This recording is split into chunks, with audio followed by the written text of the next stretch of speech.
The controller told us that these objects had been observed for over 2 weeks, coming down from over 80,000 feet, rapidly descending to 20,000 feet, hanging out for hours, and then going straight back up. For those who don't realize, above 80,000 feet is space. Is there a correlation between any of the characteristics of these UAPs, UFOs? What we tend to see are the smaller vehicles tend to be, think of a sports car. The large ones tend to be, not always, but almost exclusively either triangular shape or boomerang shape.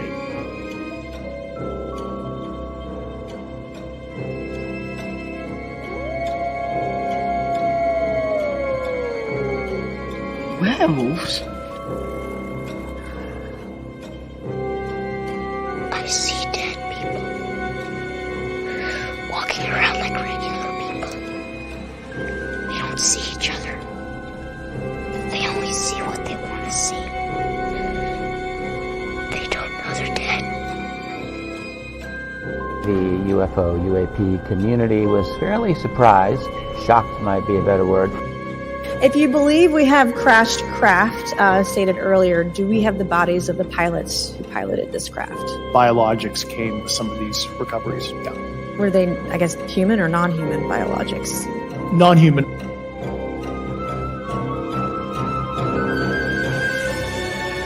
Do you think there is life on other planets? Well, I'm not quite sure, but I suppose there would be.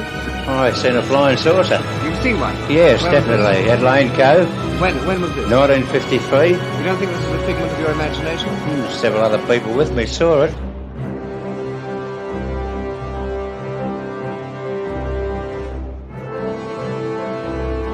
I'm not wishing that all that stay with me.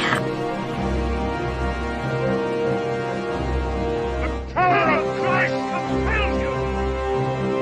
The power of Christ compels you!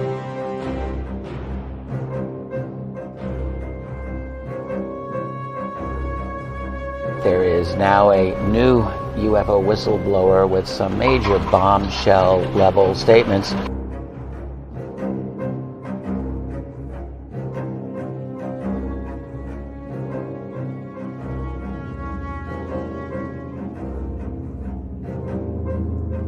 There is very compelling evidence that we may not be alone.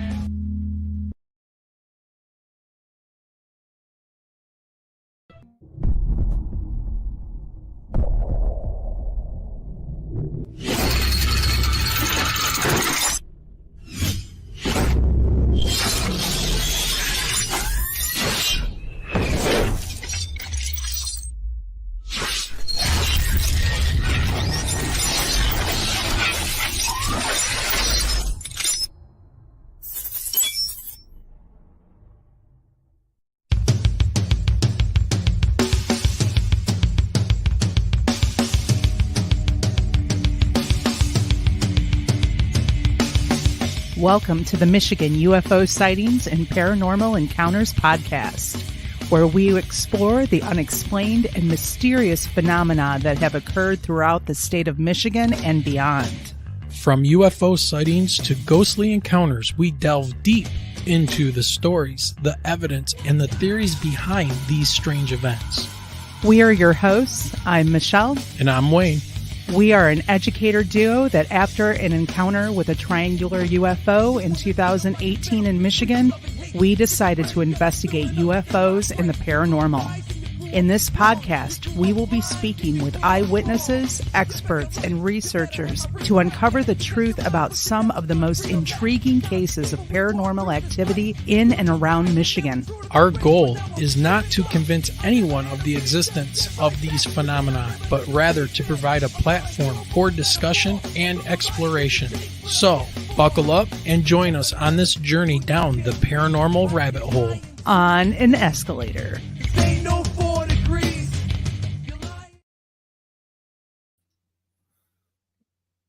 All right, everybody, how's it going? Welcome to another episode of our special series of Listener Communications, Volume 2. But this one today is live, and I have the lovely Michelle with me tonight. And there she is. Hello, everyone. Whew. What a week. Man, oh man, I'll tell you what. This is insane what the schools are going through this year is really, really very interesting, but that's a topic for another podcast. Hint, hint, hint. No, but I did scare the mess out of my kids on Friday. Why? So can I tell How'd a you little do that? story? Can I tell a little story? Yeah. Go Okay. ahead. So I do these things called First Chapter Fridays with the kids, and I read one chapter out of a book. Well, this past Friday, I had used the book The Collector by K.R. Alexander. And of course, it's about dolls. So I stood at my doorway, the lights were dimmed, had like the book trailer all queued up, and I was holding the first doll that I ever received, which was a Raggedy Ann doll. And for those who know the backstory to the Annabelle was originally a Raggedy Ann doll. So here I'm holding this doll that's almost 50 years old. Kids are walking by and just like freaking out. I had girls running by screaming like to get past me, and then other kids that were checking it out. Every time they'd go by, if one touched it, I'm like, you're possessed now. And then smile. Yeah, these kids are way over dramatic. So I'm all about building suspense and mood when it comes to books like that. And it's the month of October, so they know that every Friday it's going to be something that has to do with scary stories. Yep. Speaking of scary stories and interesting stories, that's what we got going on tonight. So these episodes that we are doing are going to be composed of listener emails and their stories. So be sure to go back a couple weeks and check out our listener communications volume 1, where we had stories from Randy and Tim. But on this episode, we have one hell of an account from an experiencer by the name of Blue Crossroads. And then we also have a Facebook member who sent in his account. His name is Dave. And then we have Mama Dorothy Hawkins. We're going to have her account that she put in back in 1997. So we're going to go over these and talk about these a little bit. And also remember that these will be released as an audio podcast as well. So we're going to save all these that we can for future listeners and for historical sake. So one thing I do want to tell everybody is that if you would like to send us your UFO or paranormal experience, please send it to our email at mi.ufo.podcast@gmail.com. Also, please indicate that we have your permission to read it on the podcast as well. And we'll change any names to protect any identities that you would like us to. But since we're doing this one live, we're going to give some quick shout outs to those joining us tonight. Then we're going to get ready to jump right into these amazing encounters for you guys. So let me do the roulette of scrolling through chat, and let's just start right here. We got Tabin in chat. Tabin, thank you for joining us tonight. So woo, killing alien. And then we got Diane the Boss. So welcome, Diane. And then we have one of our stars for tonight. We got Blue Crossroads. I like that picture. That picture is cool. That is a cool picture. And then, of course, we've got Dorothy Hawkins, one of our moderators and mother to the podcast. So thank you for joining us, Dorothy. Great seeing you. Let's see, who else do we got as we flip through here? Let's see. We've got Michigan UFO site. Oh, wait a minute. That's us. Oh, and the fact that I was looking at real estate in Montana. Yes. Yeah, we're looking at Montana, going out in the mountains. Here we go. And we've got Straw Dog 1. Straw Dog, thanks for joining us tonight. Glad you guys could all join us on a Sunday evening. Hold on, we've got Jeanette Angel. Yeah, we got Jeanette Angel. Good morning, just waking up. Yep. Welcome. Oh, we've got Rick Davis. Hey, Rick Davis is here. Welcome, Rick. Good seeing you. Oh, wait a minute. Who's this? Hides in long grass. And then, oh, wait a minute. We've got this special dude right here. It's Guy Merritt. What's going on, Guy? How are you? Good seeing you. Did we get Diane too? Yeah. Okay. Diane, the boss. Oh, the boss. Yes. Boss. Yes. She runs the show for us. So we want to say a very special thank you to everyone who's joining us tonight on this special live edition. All right. So if we didn't say hello and you're in the chat, doesn't mean we don't love you. It just means that we just happen to miss you. We're blind, and it's Or, been a yeah. long week, and the weather's horrible. It's Yeah. nasty cold right now in Absolutely. southeastern Michigan. All right. Well, I have to give a quick shout out to our YouTube members. We've got Yep. Jeanette Angel, Dorothy Hawkins, Girl in the Desert, Lisa Bowden, Paula Faust, Ghost Dragons, and Diane Boss. Yep. And if you want to become a member on YouTube, all you got to do is look below the screen right there and you'll see a join button. You can click that and become a member of the show. You will get some really cool special emojis of Driver and his UFO that he can drive around on. And then we've got our Patreon members. We have Lisa Bowden. Man, she's a double supporter. She is a double supporter. And Taben Rice, our fellow gamer who is killing aliens in his game. Yep. So thank all of you for your support. And I think Hava H still as well. Yeah, she's in there, but she supports us through Spotify for podcasters. So she goes through Spotify. That's why she doesn't show up as a Patreon. And the occasional free dessert. Yeah. Not And gonna lie. remember, don't forget to like, share, and subscribe, and leave us a comment below. And if you want to support the show, all the links are below in the show description. Michelle, are you ready to get into this? Yep. Diane's asking if she's a member on Facebook also. Absolutely. Yes, you are. Yep. You're on there. Taben's like, pew, pew. Yeah, Taben's playing the new Starfield game that's out by Bethesda, I think it is. And they're the ones that do like Elder Scroll Online and all of those games. So yeah. All right. Are we going right into this? I think so. Are you guys ready to kick back and hear our first story of the night, which comes to us by Blue Crossroads? And this is intense. You guys are going to love this one. Well, and this, Wayne, you're going to have to watch chat for me because I'm going to be totally focused on the story here. Absolutely. Okay. All right. So I think we're ready. Michelle, why don't you take it away and read Blue Crossroads and his incident? Okay. This is from Blue Crossroads, as Wayne said, and the title, The Incident. I grew up in a family that had more than its share of odd and paranormal activity. I'm the youngest in a family of a married couple with 3 kids. The oldest, my brother, was and is still very much schooled in the paranormal, psychic, and strange.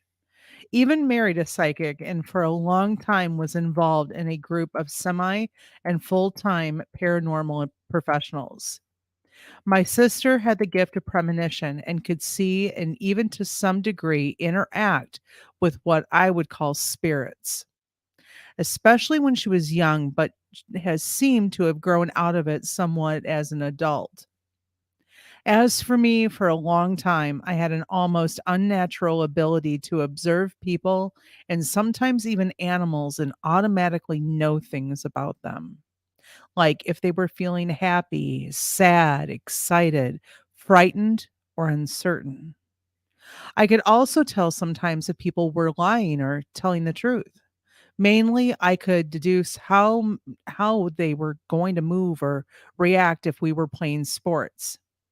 For some time, it was suspected that I had some sort of psychic ability, according to friends and members of my brother's paranormal club of friends. I even began to suspect so. However, I later learned that this is an actual science that is usually taught and mastered called kinesics? Kinesthetics. Oh, kinesthetics. I think, Okay. Yeah, or kinestics, something like that. For the most part, it's the study and interpreting of body language. Yeah. As I later learned from some authorities in that field, I had an enhanced natural ability and knack for these skills. I tell you this to establish and better understand that even though I am by no definition a professional in things paranormal, I have had more than the average person's experience in such matters by exposure and being around others who are. In other words, it's forces out there that are based in a much larger reality than the one most people live and place their boundaries of understanding into. Other than that, I grew up like most other kids. I found and fell in love with music at an early age and have up until this day considered music as my number one passion. But I have also always had a fascination for all things paranormal and cryptid. Probably due to my ability and my deep sense of country, duty, and commitment to community, I chose a career in law enforcement. I have worked and trained in many different capacities as my career evolved and worked with and within several agencies to include both local, state, federal, and international departments. This has caused me to gain specific knowledge and required it sometimes disclosure and security clearance requirements, which even until this day are in effect for certain aspects of involvement in some capacities of my prior career. Therefore, due to this, as well as how it may affect others still working within this realm, I must be vague about true identities, locations, and some things I can't, as of yet, discuss openly. Sounds like he's going to have more to send to us at some point in the Ooh, future. yes. It's like part 2. Yes. Throughout my life in this career, I have had several encounters with the paranormal realm, most of which I can discuss to a certain degree. The following is one of my most vivid. I started my lifelong career in a major southern city as a police officer back in the mid 80s, but it didn't take long for my career to take off and it eventually required me to move from there. However, while still living and working in this city, I had this brief encounter while coming back from a special assignment I was working on. It was during the summer and around 2 in the morning. It was a clear night, but hot. Not just hot, but Mississippi Delta hot. That means, along with the heat, it was very humid. Anyone who has ever spent any summertime in the deep south can understand that. It's a very hot atmosphere that almost need gills in order to catch a breath. I was in my personal vehicle, which was a brand new Chevy Camaro, had the T-tops off and the radio loud the way I like it. Still in my uniform, including a bulletproof vest and gun belt with all the regular equipment attached to it. Had already stopped and got myself a soft drink and was using the breeze to cool me down from a hot night of work. I was heading south on a bypass at a good rate of speed and the only one on the road. The bypass runs through the northeast side of the city, and this part connects the one populated area to another populated area running through a wooded area that runs throughout the city. Also, in this part of the bypass, the road is slightly elevated as the surrounding area is lowland, and also running through it is the river, which is a few miles from here and connects with the Mississippi. This area is commonly referred to by the locals as the Bottoms. These days, this area of the bypass has been developed and now is chocked full of car lots, strip malls, fast food joints, and such. But back in the 80s, this area was mostly remote and had only a few scattered businesses, none of which were near the Bottoms. The Bottoms is one of those places that teenagers and young adults would gather at with four-wheelers, jeeps, motocross bikes, and such, would go to have fun, or as we used to call it, going mudding. Also on the weekends, it was a well-known makeout spot and a place to hang out, drink, smoke, and do other nefarious activities. However, at 2 in the morning on a weeknight, it was very quiet and generally no activity going on. Also running parallel to the river and wooded area known as the Bottoms is an interstate. It is even more elevated than the bypass. The interstate runs over the top of the bypass, and there's an exit and entrance ramp to the interstate. This is also right at the spot you can pull off of the bypass and drive down into the bottoms. I was approaching this area pretty fast and looking over to the side of the road to my left, where the side road goes down into the bottoms. I could see what appeared to be a very bright light breaking through the tree line back in the woods, but my vision was obstructed to see the vehicle producing the light. My first thought was that it was some hardcore guys down in the bottoms to be mudding this time of the morning and had some killer spotlights mounted on their ride to light up such an area. As this was going on and I was still fast approaching the interstate viaduct, something caught my attention in my peripheral vision over to my right, just outside my headlight beams. It was moving fast directly toward the front of my car.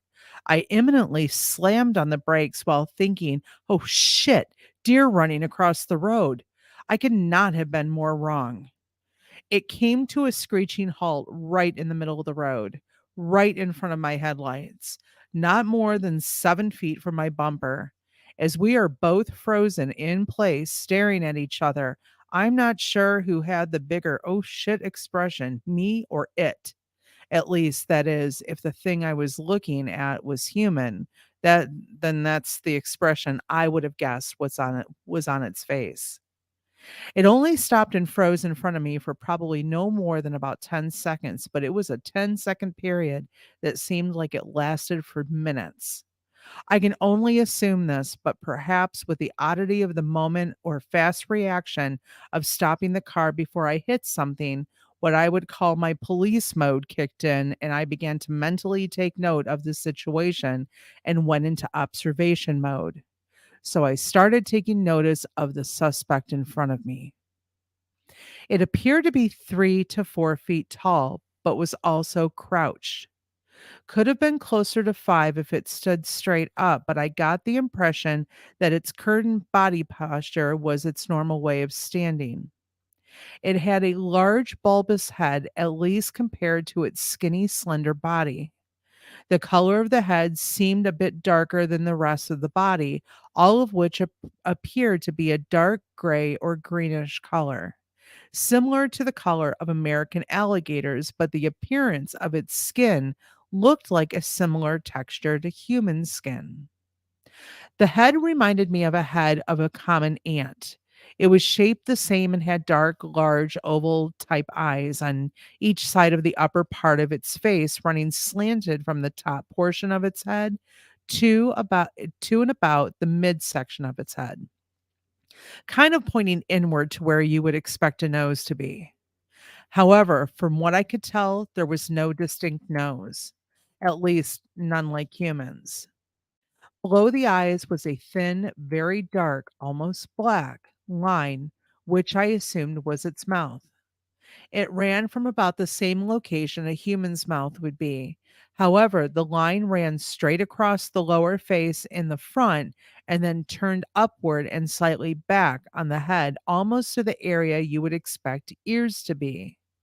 It never opened its mouth or made any sound, so I'm not sure if that entire area opened up or if it was a mouth at all. It could have been just a discoloration from the rest of its skin. It had no ears I could see or even any discernible ear holes, at least where you would expect them. The neck was slightly more elongated and smaller than a human's running down to its body. The chest area was rounded like a human's, but vastly smaller, almost child size. Arms appeared to be longer and somewhat disproportionate to its body and were skinny and had an insect type look to them. Not so much an exoskeleton look, but obviously jointed. They weren't hanging down as you would expect someone standing there to have them, but kind of folded up on each side of its body, kind of like in a relaxed boxer stance, but with the hands turned in toward it and not me. I could make out hands, but they were also completely folded at the wrist joints against its forearms, so I'm not sure what they actually looked like. Legs were long because even with this thing's shortness, I could make out the top of them, even with it so close to the bumper, which was obscuring its bottom half somewhat. They were like the arms, thin and insect like, but it appeared to be jointed the same way, but to have the upper part of the leg shorter than the bottom part of the leg. I could not see its lower leg, shin, or feet area to determine what they look like. I did notice its chest area moving slightly, like it was breathing, but it seemed slow and steady. If I was racing up that 20 to 30-foot embankment, it just came from even in the shape I was in back, I would have been sucking wind. I never noticed anything like genitalia to determine if it had a particular sex identification or scars or anything like that. No hair any place that I could see. I'm not even sure if it was wearing any type of clothing. If it was, it would have had to have been skin tight. My main focus was on its head, and my adrenaline was pumping, and it was only a brief period of observation, so I probably missed quite a bit. Then it turned its head quickly as if it saw or heard something coming from the area it was running towards and took off like a shot. It was out of my headlights now, but I could still make out its outline in the darkness, and it was moving like an Olympic sprinter. It leaped over a guardrail on the other side of the road and down the other side of the embankment toward the area that I saw the light coming from. I don't know why, other than I'm so used to pursuing suspects when they would run from me, but I popped open my car door and was on my way out of the car to pursue it. There's no way in hell I am going to be able to catch this thing, especially wearing all this gear, a bulletproof vest, and this humidity. I thought to myself, but I gotta try. I made it halfway out of the car when I thought to myself, stop. So I stopped. Then I think to myself, following it is dangerous to you. Move along. So I get back in the car, put it in drive, and start to go. I make it several feet to just under the interstate overpass. Then I'm thinking to myself, no, this is not right. So I stop the car again. But before I could get back out of the car, I again thought to myself, stop. And I stopped. Then I think to myself, following is dangerous to you. Move along. Again, I put the car in drive and hit the gas and went. You don't belong here. Yeah. I drive about a quarter mile and pull over on the next main road. Sitting there for quite a bit, I try to gather myself enough to check my sanity. Did this just happen? Yep. Did I see what I saw? Yep. Why would I just drive away from that? Why would I tell myself it's too dangerous when nothing during that encounter felt threatening to me? Weird? Yes. Strange? Yes. But dangerous? And why would I think to myself in those words when I never generally use phrasing that way or refer to myself as if I was someone else saying that to me? Did I just get a Jedi mind trick pulled on me? Perhaps it was trying to save me. Was there something I missed? Was it possibly chasing something else, something more dangerous? All of this was going through my mind. One thing I know from my training is that witness observations deteriorate quickly.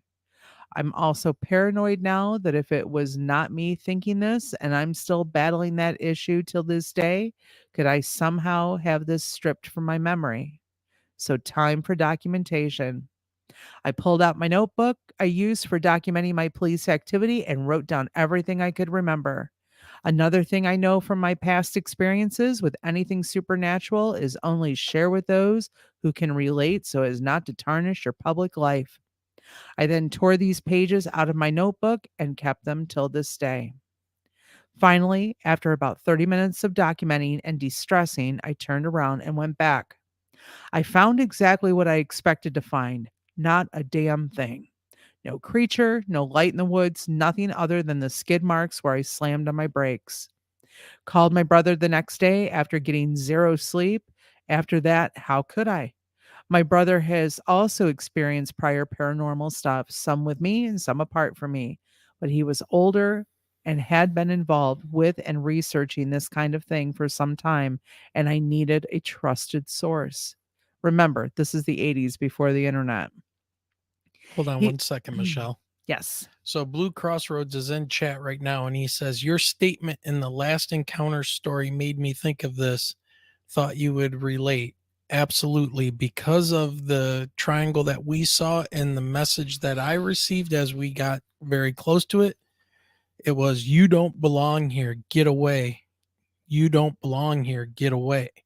And I perceived it as a voice, but I also perceived it as a feeling as well. I mean, it's really hard to describe, but the amount of terror that went through my mind during that point was insane. So I totally understand, being caught off guard with something, some kind of speech or something in your head when it comes to encountering these things, for sure. Okay, so this is continuing on the conversation that he had with his brother. He wasn't too sure about the creature, but it didn't fall into the realm of what is known today as your garden variety cryptid. He started leaning more towards spiritual beings. I think probably because that is in more of his wheelhouse than anything else. But I had my doubts about that. This thing was solid. It was three-dimensional. Even though it's putting human expressions on something that's not human, I can't shake the feeling it was caught off guard and freaked out momentarily as I was. It was as if I surprised it. I have never heard of a person surprising a spirit, demon, or something intangible. It's usually the other way around. My brother is also in a very small circle of people that I have ever told about this encounter until now. I am curious and still seek possible answers to what I did encounter that night. And now that I can kind of relax some on reporting this now, perhaps someone out there had a similar experience or has also run across one of these beings. Any help or a point in a direction would be appreciated. As of now, with some of the research I have been able to do, my thought is that this may have been an extraterrestrial or interdimensional encounter. Perhaps the light I saw was from a craft it was trying to get back to, or some parallel dimension doorway. There's also an active train railway that runs through there, and it may have just been a locomotive that was passing by when this occurred. I have seen other trains passing through there, but don't ever recall the light being that bright, but who knows? There are also stories from Indian tribes of the ant people who dwell deep inside the earth. So lots to think about. Today, I reside in another part of the South. I am now a retired law enforcement and have worked for several agencies, both local and federal, in various capacities, mainly within specialized units. I would like to say that this encounter was my last supernatural encounter during my career and lifetime, but there have been a few others. Those are stories for another time. Man. Yep. Nice. I know exactly what he's talking about when it comes to that voice. And we have Angela in chat right now, and she's saying kind of the same thing. She says, when I saw the thing at the Mima Mounds, I was perfectly fine looking at and trying to understand what I was seeing until run or die was pressed into me. Then sudden terror turned my bones to jelly. Yes.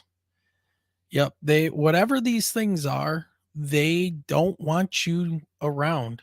I mean, I know people have been abducted and all of this stuff, and they talk about their stories and things like that. But, and to Blue Crossroads point, he says it was his voice, but not in the way that he talks. And I honestly cannot tell you what the voice was I heard in my head when we saw this thing. Just more or less like the emotion. I mean, it's the best I can come up with. Well, and it's kind of like the description of how this thing was standing. In my head, I start getting like a praying mantis stance. Well, these seem So with that turn, yeah, they seem very insect-like. That is for sure.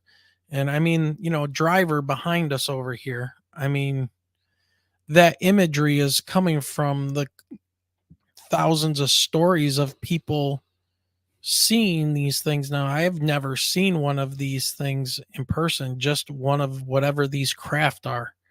So, yeah, I totally get it. And I will put dollars to donuts that a lot of our law enforcement people out there have seen these things, then they just will not report them. And you can't blame them, even today.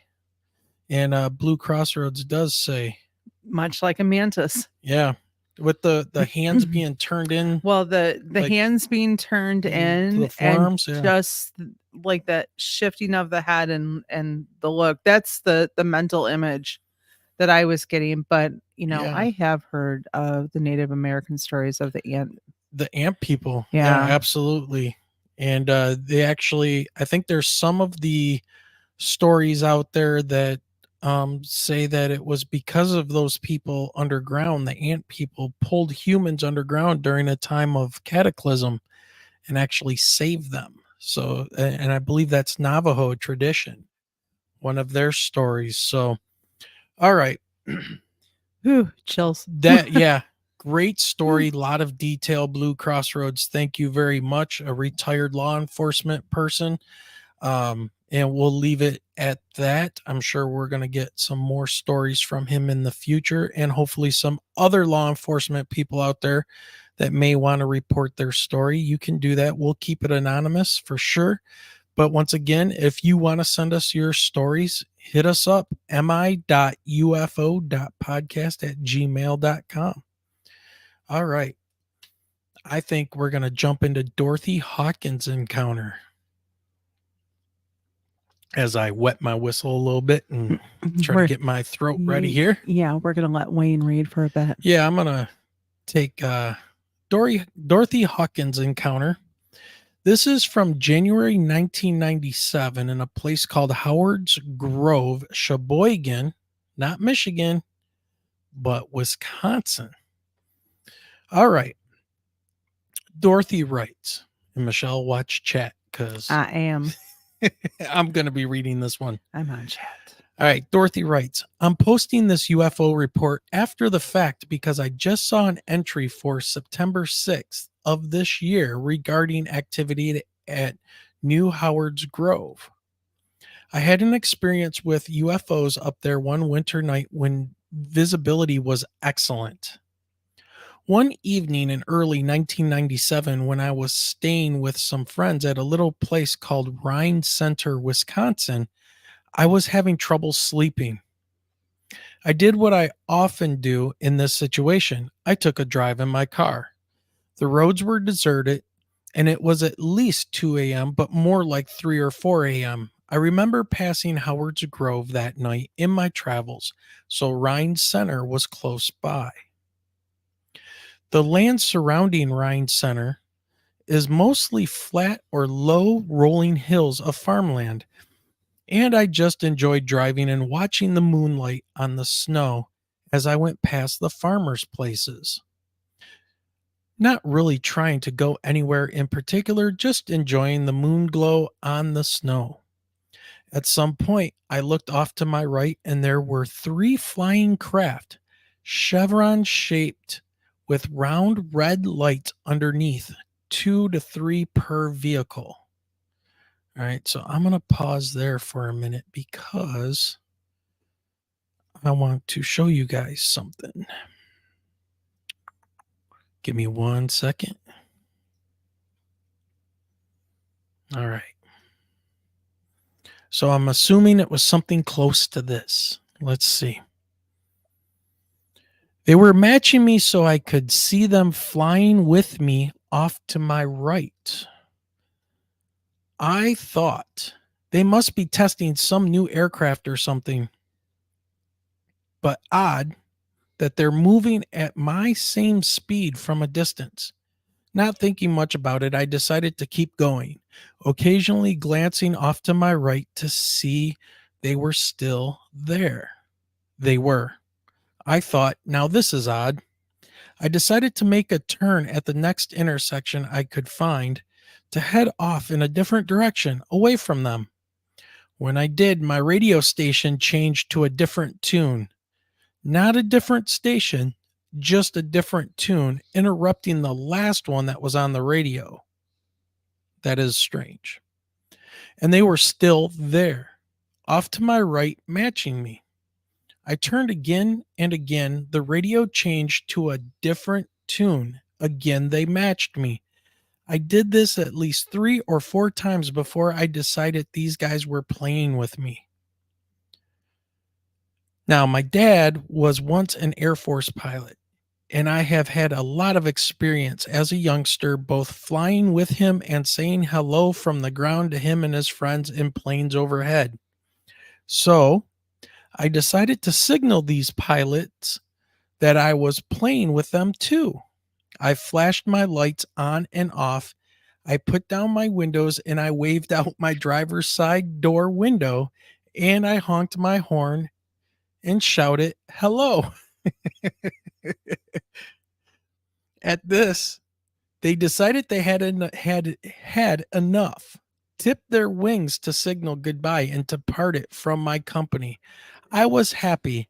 I thought some pilots were just out having a good time while they were testing experimental aircraft, until I saw the graphic that accompanied some link to this website a few days ago. It was the exact picture of the craft I had experience with, and it was a UFO. Yeah, Dorothy said, think of the Star Trek chevron on the communication badges. Okay. She said that was their shape, but only slightly larger than her station wagon. Okay. So, which was an Oldsmobile custom cruiser. Yeah, so very, very interesting sighting. I don't think that there's a day that goes by that I don't hope to see one of those triangles or something else again. Yeah, and I wonder if we ever will, because they know we're waiting for them. We're ready this time. I mean, here I am, I'm always all over the place when it comes to looking at real estate for, where we're going to, finally land. I mean, I've looked in Nevada, the last couple of days I've been looking at property in Montana, and I'm thinking, I have a couple band parents that like to call that God's country. And when I look up the pictures with the mountains and the water, it's like, it's looking so nice. Yeah. Janice, by the way, asked, when was this? I came in late. So this was in January of 1997 at a place known as Howard's Grove in Sheboygan, Wisconsin.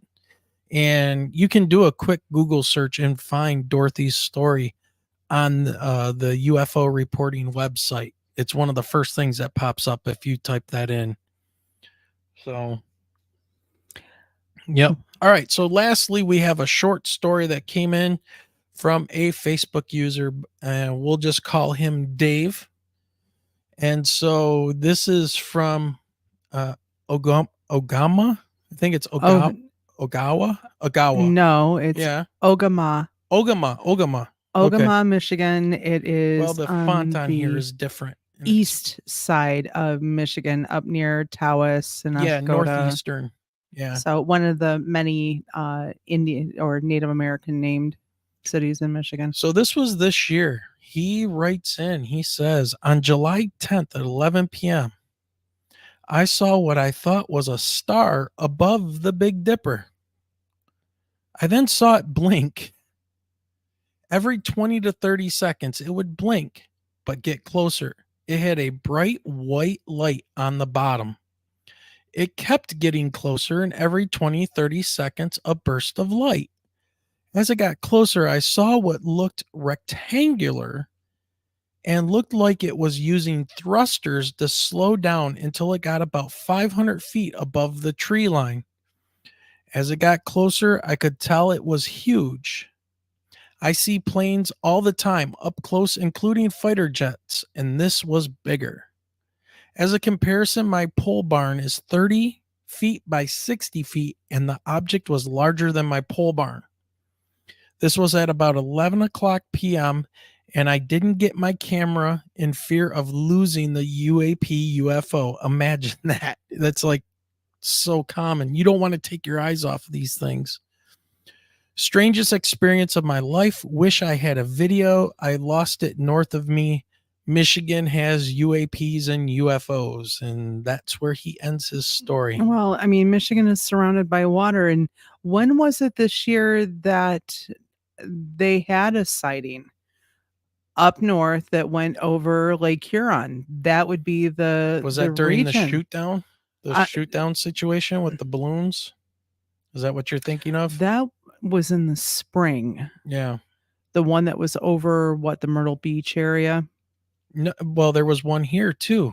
There was the one here in Lake Huron, and I'm just wondering if there's some sort of connection between what Dave saw and what we experienced here in northern Michigan. Yeah.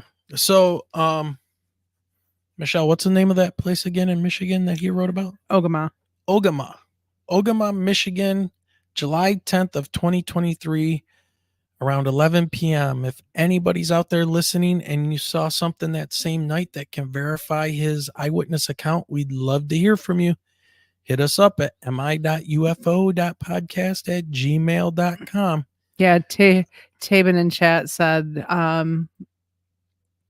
there definitely was one during Balloon Gate. Yes. Yeah, I think so. I think there was. I think during all of that balloon stuff, there was some other things going on for sure. Now, were they testing craft or was it actual UFOs, extraterrestrial, extra dimensional, whatever? Who's to say? I don't know. We haven't seen any video of those, especially the one. What was the one in the Yucatan? Didn't they shoot one down in the Yucatan somewhere over in Canada? So, well, it makes me wonder with 2024 being an election year too, Lord only knows what's coming next year. Well, the world seems to want to be blowing itself up right about now. Not only do we have Ukraine and Russia still going at it and that debacle, now we've got Hamas and Palestine versus Israel yet again. And it's just, things keep on getting weirder and weirder out there. Blue Crossroads asked in chat, did we know that there are massive salt and crystal deposits under the Great Lakes and lots of caverns? Yeah, well, we have the salt mines down in Detroit too. Yep. I remember as a kid, they used to do field trips. Yeah, they used to go tours to the salt mines because I remember seeing the salt mines when I was younger. Yep. All right, Michelle. It's one of those things. I do one of those little groans because I know that it's probably time for us to start closing up shop because it's going to be a long week. I hear the music. Bump, bump, bump, bump. I think it's that time. Well, this was awesome. I mean, great stories, everybody. We had 3 tonight, and Blue Crossroads, amazing account. We hope to hear more from you in the future, that's for sure. We need more stories, folks. Yep. mi.ufo.podcast@gmail.com.